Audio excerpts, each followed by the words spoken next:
Welcome to only UPSC. तो आज हम जो फार्मर प्रोटेस्ट कर रहे हैं उसको डिटेल से डिस्कस करते हैं। और डिस्कस करने से पहले एक छोटी सी इंफॉर्मेशन। जी बिल्कुल, आप मेरे चैनल को सब्सक्राइब कर सकते हैं। यहाँ पे हम आप लोगों के लिए हिंदी में आर्टिकल को डिटेल से डिस्कस करेंगे और हिंदी में ही कुछ दिनों में आप लोगों के लिए टेस्ट सीरीज भी आ जाएगा। तो ये जो फार्मर प्रोटेस्ट कर रहे हैं इसको आप जीएस पेपर थर्ड से रिलेट कर सकते हैं। तो चर्चे में ये क्यों आया है? देखिए, पिछले काफी दिनों से किसान आंदोलन कर रहे हैं और अब पंजाब, हरियाणा और उत्तर प्रदेश के लोग सड़कों पर भी उतर आए हैं। तो क्यों सड़कों पर ये लोग उतर आए हैं? ये लोग 3 बिल के खिलाफ उतर आए हैं। वो 3 बिल आप देख सकते हैं।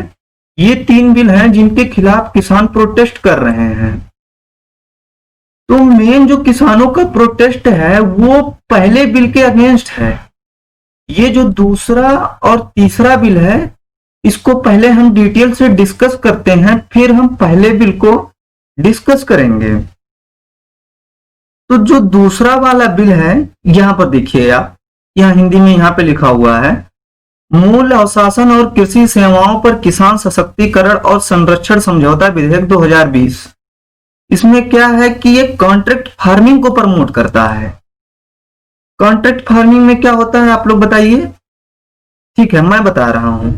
जैसे मैकडॉनल्ड कंपनी है, वो किसानों से क्या करेगी? किसानों से कॉन्ट्रैक्ट कर लेगी कि देखो भैया, आप मुझे इस क्वालिटी का आलू इतना दे दीजिए। तो वो क्या होगा? कॉन्ट्रैक्ट फार्मिंग होगा। इससे किसानों को भी लाभ होता है और कंपनी को भी लाभ होता है। तो ये हुआ कॉन्ट्रैक्ट फार्मिंग। तो दूसरा चीज, अगर आपसे फायदा पूछे कि इसका क्या होगा, तो दूसरा फायदा ये होगा कि दूसरा फायदा क्या होगा आप लोग पहले बताइए। दूसरा फायदा ये होगा कि कंपनी अगर किसानों से कॉन्ट्रैक्ट कर लेती है तो उनको अच्छे बीज उपलब्ध कराएगी, अच्छी जानकारी देगी, अच्छा टेक्नोलॉजी भी दे सकती है। इससे दोनों का भला होगा, केवल किसानों का ही नहीं होगा। मैकडॉनल्ड की कंपनी अगर ले रही है तो मैकडॉनल्ड की कंपनी का भी होगा। ये हुआ दूसरा बिल। फिर हम तीसरे को डिटेल से डिस्कस करते हैं। अब हम तीसरे बिल को डिस्कस करते हैं। ये जो तीसरा बिल है ये एसेंशियल कमोडिटी एक्ट को चेंज करने के लिए है। देखो, जो ये तीसरा वाला बिल है ये पहले भी चर्चा में था। जब हमारा देश आजाद हुआ था तब ट्रांसपोर्ट के इतने अच्छे साधन उपलब्ध नहीं थे और फूड की भी कमी रहती थी। तो जब फूड की कमी रहती थी और ट्रांसपोर्ट के इतने अच्छे साधन उपलब्ध नहीं थे तो जमाखोरी भी बहुत होती थी। जमाखोरी कैसे होती थी? ये देखिए, ये लोग क्या करते थे, जो अनाज होते थे, दाल होते थे, उसको क्या करते थे, एक जगह स्टोर करके रख लेते थे और जब दाम महंगे हो जाते थे तो उसको बेच दिया करते थे। तो सरकार इसको देखते हुए एक एक्ट लेके आई कि भैया, आप एक लेवल से ज्यादा सामान को स्टोरेज करके नहीं रख सकते। और सरकार इसको लाने के पीछे सरकार का तर्क था कि जमाखोरी को रोका जाए। बट आप बताइए, क्या ये एक्ट जब सरकार लेके आई थी आज के समय सही है? नहीं है। आज हमारे पास ट्रांसपोर्ट के बहुत ही बेहतरीन साधन उपलब्ध हैं और फूड की भी हमारे पास कमी नहीं है। तो जब फूड की कमी नहीं है और ट्रांसपोर्ट के इतने अच्छे साधन उपलब्ध हैं तो हमको आज के समय इन्वेस्टमेंट की आवश्यकता है, स्टोरेज की आवश्यकता है कि इन एसेंशियल कमोडिटी को हम स्टोर करके रखें। अगर एक्सपोर्ट करना है समय पड़ने पर तो हम दूसरे देशों को एक्सपोर्ट करें।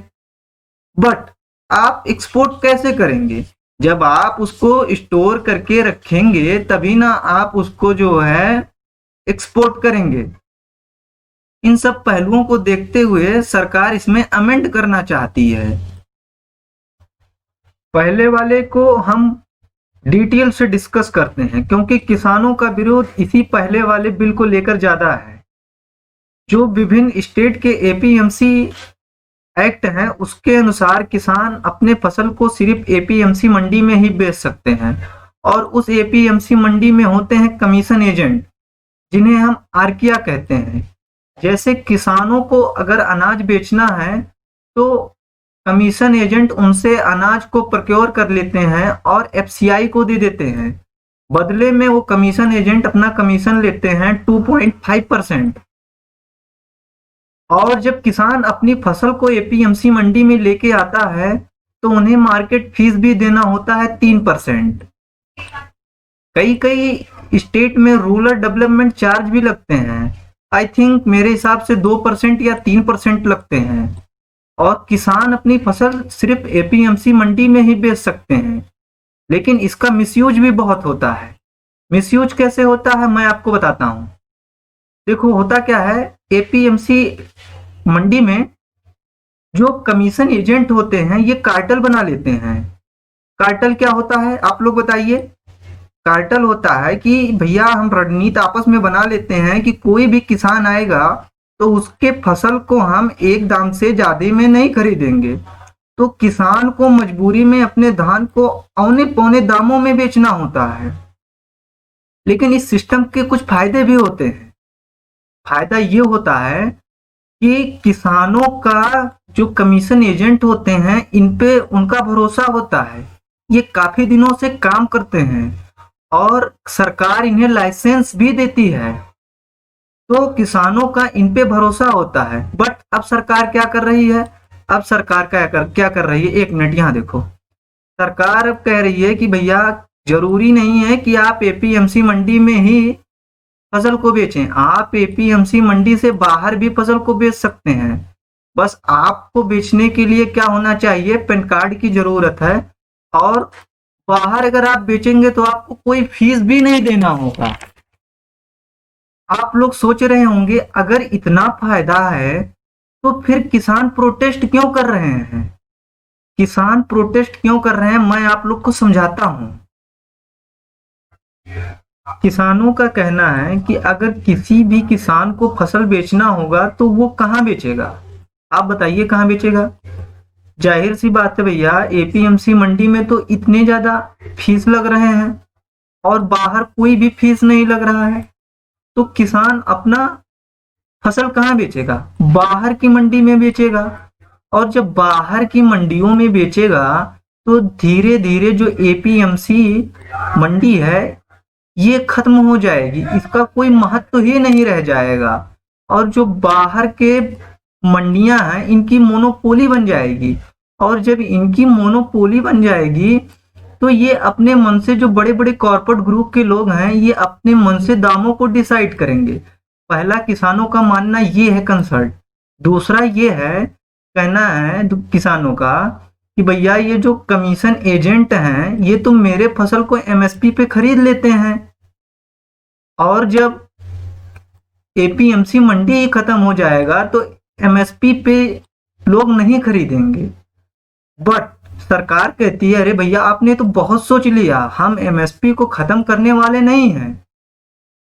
तीसरा किसानों का क्या कहना है, तीसरा किसानों का कहना है चलो भैया हमने अनाज बाहर बेच दिया, बट ये बताइए हम उन पे भरोसा कैसे करें, अगर वो कहीं भाग गए तो सरकार कह रही है रुको हम बताते हैं भाग गए तो क्या होगा। अगर वो धोखाधड़ी होती है तो एसडीएम क्या करेगा, एसडीएम एक बोर्ड का गठन करेगा जो इसकी जांच करेगी। किसानों का कहना है अरे भैया एसडीएम क्यों, हमको तो सिविल कोर्ट तक तो जाने की इजाजत दो। किसानों का ये 3-4 कंसर्ट है सरकार से, उसी को लेकर किसान आंदोलन कर रहे हैं। तो इस किसान के प्रोटेस्ट को हमने डिटेल से डिस्कस किया। Thank you very much. और बिल्कुल आप मेरे चैनल को सब्सक्राइब कर लीजिए। ये मेरा पहला वीडियो था तो कमेंट बॉक्स में कमेंट करके बता सकते हैं